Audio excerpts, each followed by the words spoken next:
నమస్కారం ఈటీవీ 360కి స్వాగతం ముందుగా ప్రధానాంశాలు కార్మికులందరికీ సంక్షేమ ఫలాలు అందాలన్న సీఎం వృత్తుల్ని వ్యవస్థీకృతం చేయాలని అధికారులకు ఆదేశం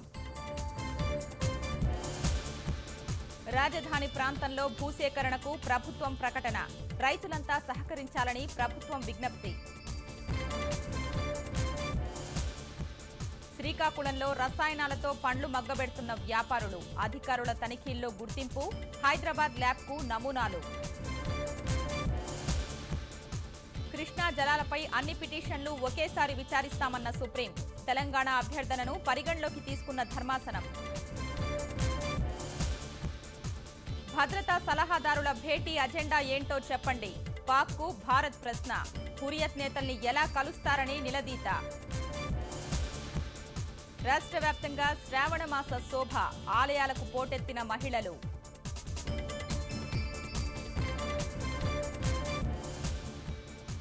భారీ నష్టాల్లోనే స్టాక్ మార్కెట్లు 380 పాయింట్లకు కోల్పోయిన సెన్సెక్స్